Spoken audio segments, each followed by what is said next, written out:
Good morning mga kabalyers o gabyos. Nako karon diri sa Lasal, ani high school ba? High school kay naamay nag-open diri nga tailoring mga kabyos. Ako ning i-vlog mga kabyos, din ako po ning interview ng ang tag-iya jud. Na ako diri karon sa Lasal nga atbang sa Lasal High School. Morning at tailoring mga kabyos. So na ako karon diri sa shop, Twinkle Printing Shop. Putting your thoughts into the printer. Monsa, opening na sila karon mga kabyos ha. Nag-open sila karon. Sulod ko ba mga kabyos ha.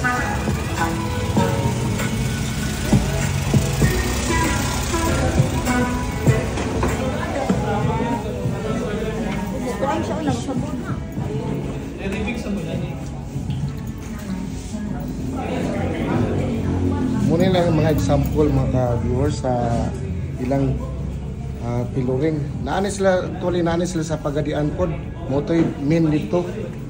Madre na pod nila. Kina ang mga kabyos.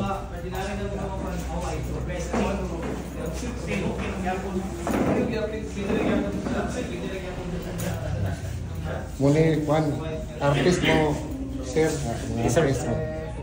Bukal niyo diyan.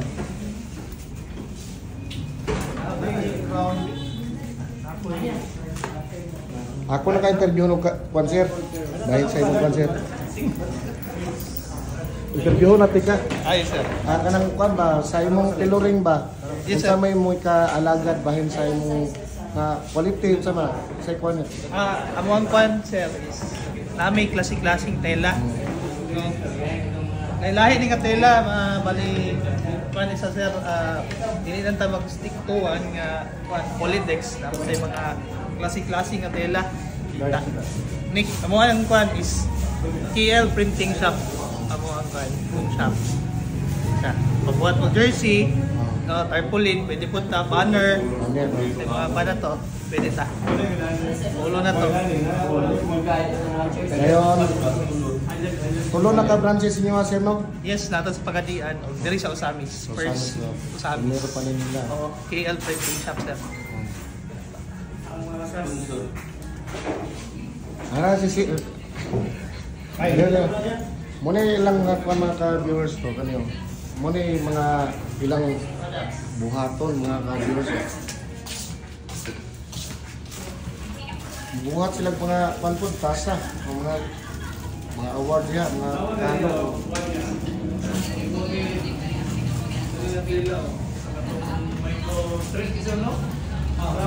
Pining nila daw kanong mga ka-viewers ba? Maulang na ako dito. Nag-open mo sila. Ikumpara niyo sa Polydex. Kagwapo kayo. Magkisuotol. Hindi na ba pang t-shirt? Hindi siya pang t-shirt. Panakala. Nakaw. Dedicate ani nga area na property na sa Ginoo. So tuta nga ang tanang butang diri sa kalibutan ako ma-acquire, ma-achieve.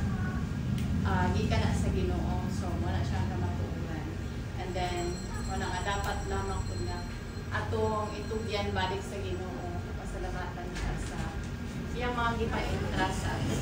So this morning afternoon di ay once again pinakatuyo manong ginatataw is to dedicate this property sa Ginoo. Pasalamatan sa siya pangayoon ang iyahang pagpanalangin, pag-prosper ani nga lugar o ani nga property, ani nga business. Ulo at ulan din pinayo sa mga pag-aaral. And of the Holy Spirit, our gracious Heavenly Father, we thank you, Lord, for this wonderful day that you have given unto us. Salamat Ginoo sa gayon din ma-acknowledge na po ng Ginoo Diyos ang imong pagkagamhanan, imong pagka-Diyos ang mga kinabubuan.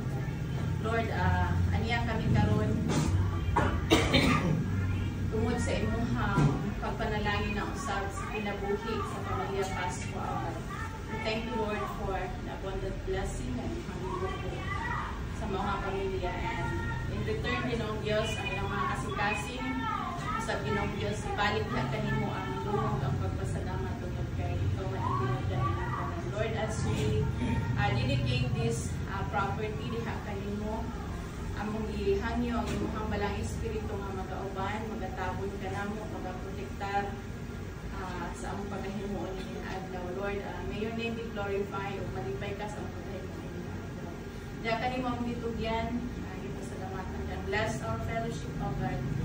Bless this event, Pinoong Diyos. In the name of the Father, of the Son, and of the Holy Spirit. Amen. Ako ihatag ni Pastor Okay, sa mga usapang ayong punto sa tanan, ayong kabalakan kay dili ra ni siya dugay.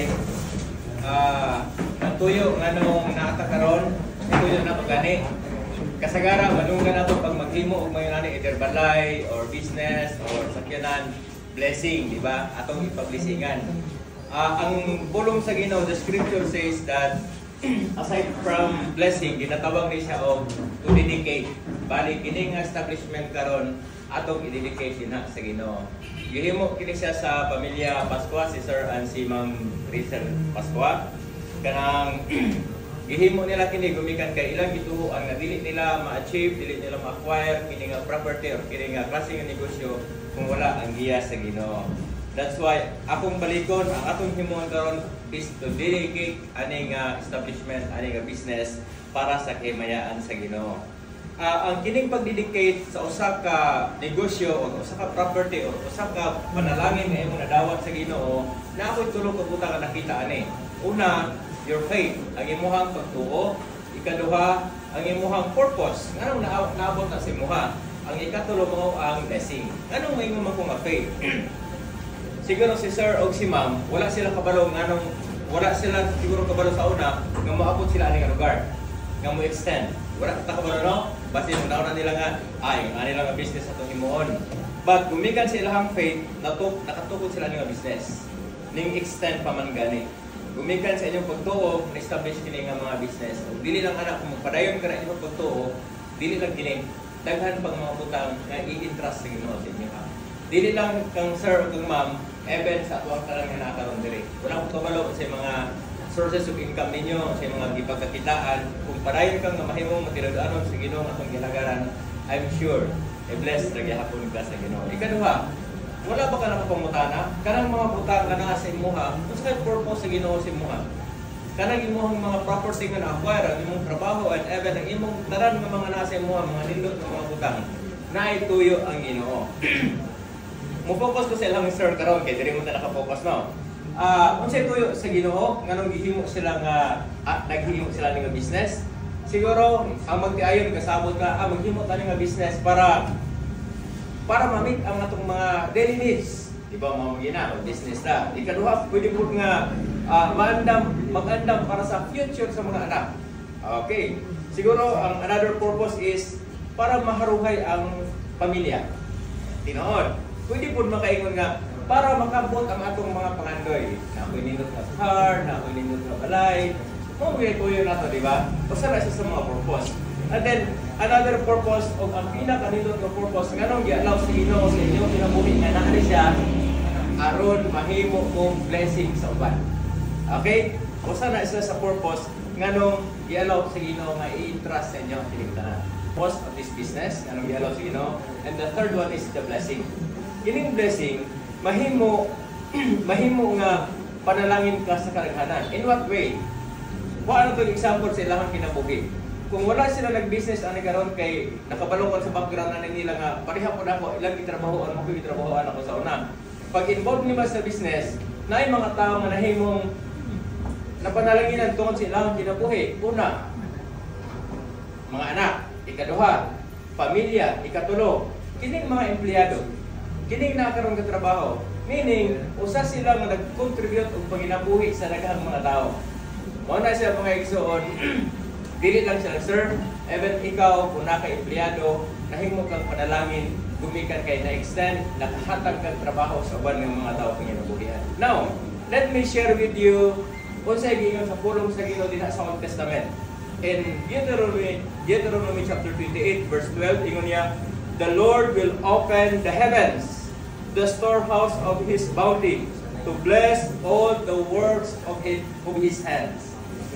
Ang buot pasabot ani nga usa ka bersikulo, ingon sa pulong sa Ginoo, "The Lord will open the heavens." Kung ingon gani ka gani nga Ginoo moabri sa iha, kay gusto sa Ginoo mamuhat siya sa inyong kinabuhi. Kung padayon mo mahimong matinag-anon sa Ginoo, ina kung baka kung dili lang ni siya mo extend pag gini siya. Kining inyong gihimo karon inyong gi-recognize unang Ginoo before mo nag-open, di ba? Wala pa nagsugod ang negosyo, ingon nila gusto na mo publishingan. Meaning inyong giuna ang Ginoo. Gapasabot lamang na inyong nakita inyong kagalingon nga wala ninyo siya na-achieve gumikan sa inyong kagalingon kamaayo, inyong ka-bright, inyong ka-kwartahan, kung dili inyong i-recognize nga kung wala ang Ginoo, dili na siya maabot sa inyong kinabuhi. Mana pasalamatin ninyo ang Ginoo. O dili lang ni love serve lang ma'am. Even sa matag-usapan nata karon diri. Bisag unsay imong ma-acquire sa imong kinabuhi, unsay i-bless sa Ginoo sa imuha nga unahon nimo ang Ginoo. Una sa mga friends, mga pamilya nilang sir nga nakaron, and even sa mga bisita. Karong nga adlaw, malipayon silang sir o mo-join ta sa ilang kalipay in celebration of the vision nga ilang na-achieve karon. Sa pagyon, determination and the new beginning or the new chapter sa ilang business. Mana siya nga, as to dedicate this business, we are reminded that every good and perfect gift comes from the Lord. This is a gift. Gikan ni siya sa Ginoo. Mana siya atong i-recognize nga tanan ng butang, maayong butang nga nag-aabot sa atong kinabuhi. Mo ni siya giingon nga good and perfect gift sa Ginoo sa matag usa kanato. Now, dini nga business, wala lang ni siya nag-open on commerce or sa klase nga negosyo, kundi usab kini sa ka-platform nga adunay katuyuan o kanang mga katuyuan para sa pag-fulfill sa bubuton sa Ginoo. Now, mga buta nga mga establishment kay hatag sa Ginoo sa inyo. Now, before I dedicate this before we dedicate this place, this business, may I request either si ma'am or si sir makahatag o pasalamat o unsay pwede masulti nila gihimo sa Ginoo sila kinabuhi nganong niabot sila ani nga sitwasyon karon para ma-encourage ko ng uban o para mahimo na to kapanimenan. Sir, ma'am, gisa sa inyo or si Doris Boglan. We have sa PL ay una sa DIY. Unsa ning PL? Na-start mi sa Pagadian City. Pero dili pa siya printing. Dapat mo na sa general merchandise.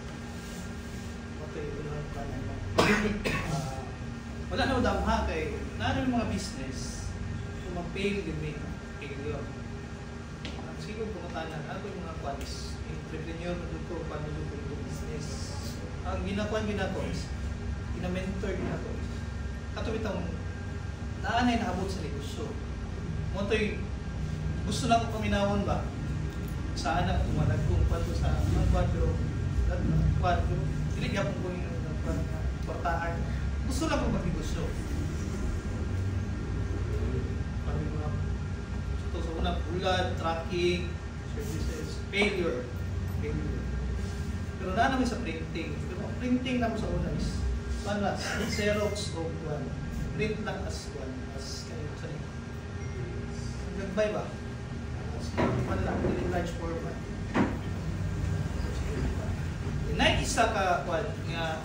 Isa ka negosyante, amtong na siya. Ito na, para na mag-advise, na siya na, delete na ng negosyo para sa iyo. So, pag-usap pa ng kamot nyo, delete na nihatag sa Ginoo, delete na para sa iyo ka. So, ito, kinabalik mo sa printing, back to zero to printing. So, kinahanglan din sa Ginoo, sa Ginoo. Diri mi dapita. Palit mo kung sa ikwan, palambuon mo sa tama. Murag ay opener ba? Dili mo gilang ko kanon, sa pamaayog sa usaon na tong kwan. Diri gid ako magpal. Diya nagi gihatag ang Ginoo para sa imo nga diha ka. Morning. Adto karon naka-branch mi sa Aurora and this day no hiling na sa Samis no. Then hitabo pud kani sa Samis dili pud di mahimo kung dili sa panpod sa tabang ni Coach Dan no which is taga sa Amis. Kaya ang kwan nga potential sa mua. Dili jud ko mi, di ko artist nga wala na ba. Kita ko niya, sir. Hindi na to ikwan mo dito, kwan. Pwede na to ikwan to sa Amis. Potential, ano na potential nga ni ako po listan ko. Tayo kay pagalingan to sa Amis. Ako na, dagang challenges ko pag putin pa lang na mo trip. Pag-adto pa lang ako before sa diary ko pining dapat 18 move 20 mo tiging ni pastor na hanggi mao ba ni mao bisni David Vidal. So, salamat po sa ni Juan abot sir ni ma'am, thank you dahil kunis lang inungdan uli kilo sa amis kan dako pa po kay ako pamigwan plan God's perfect time. Nakabalugod, ginugura, kabalos tanan. Salamat sa mga asawa, pamilya, empleyado. Gamay.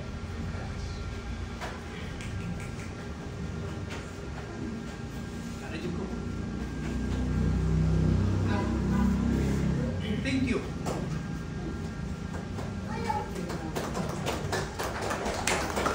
Achievement po ni sa KL family. Family mo ng tawag na mo kay hindi na mo i-consider.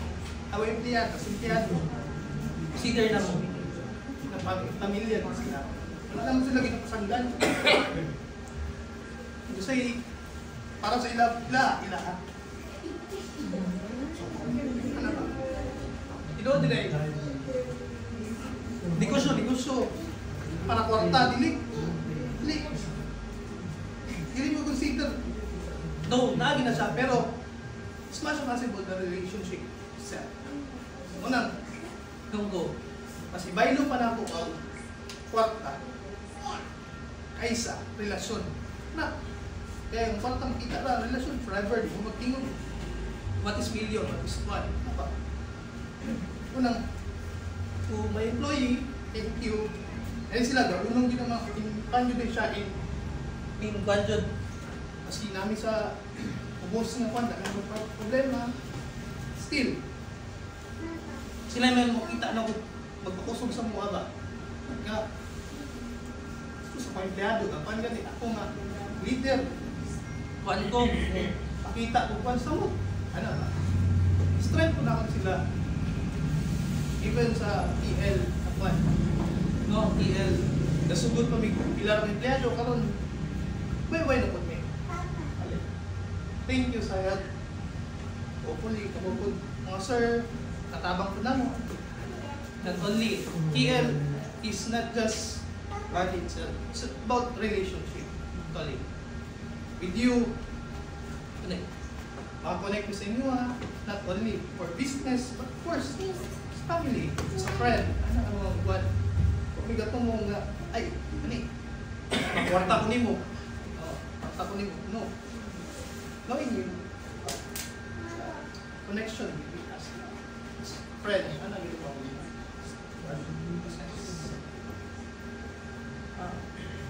Thank you, di pastor. Di pastor. Kaabag ko na ko ni sa one. Hindi ko ni sa mga pas, hindi ikaw na ito dito. Store na. Motivation. Sawa. Sila sa pasawa. Sorry, hindi. Sinabi, emotional ko ako rin.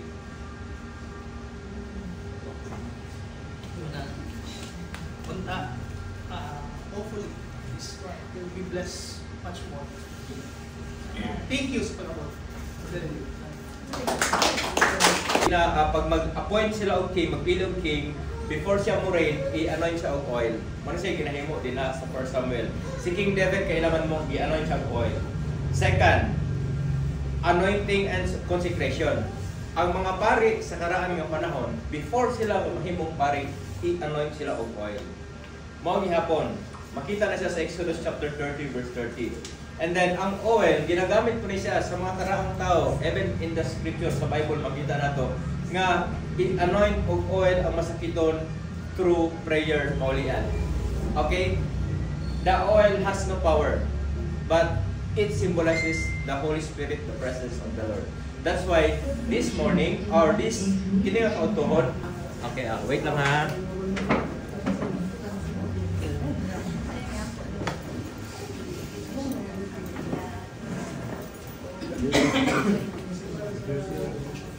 Okay, wait ha.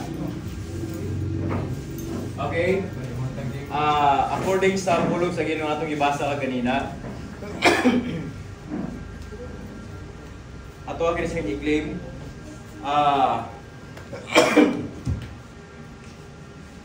the Lord will open heavens, the storehouse of His bounty, to bless all the works of His hands.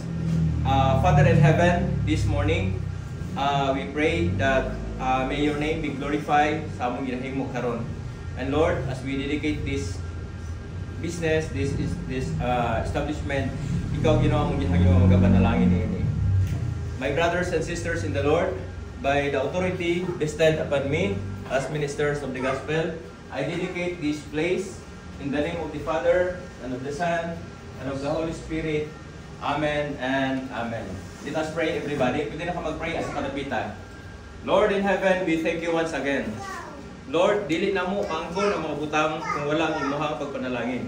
Dili na mo maangkon ang tanan ng mga i-desire na mo kung wala ang imong pagpanalangin. This, kini nga adlaw, among itugyan niya kanimo kini nga establishment. Mahimo kini siyang panalangin ngadto sa pamilya. Panalangin sa pamilya sa KL, panalangin sa among palibot, panalangin sa mga partners, sa business partners Ginoong Dios, o mahimo sa kini nga avenue for opportunities para sa kadaghanan. And Lord, I pray nga parayon ka mag-bless bisan pa ni Ma'am o ni Sir Jeffrey sa ilang mga desires, sa ilang mga plano, mga pangandoy. And even sa ilang mga problema sa ilang kagyan, nini kabuntagon, nini kauton, aning adlaw.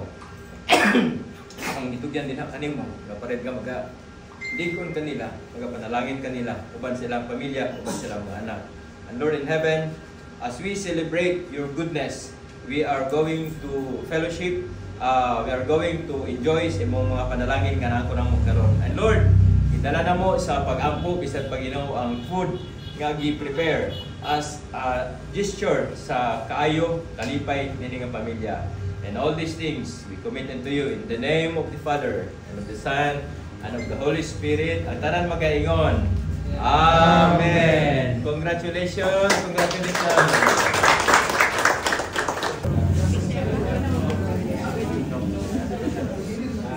Masih di gusto menghinaw, pwede rin menghinaw na tubig nyo niyo. Tubig sa akin.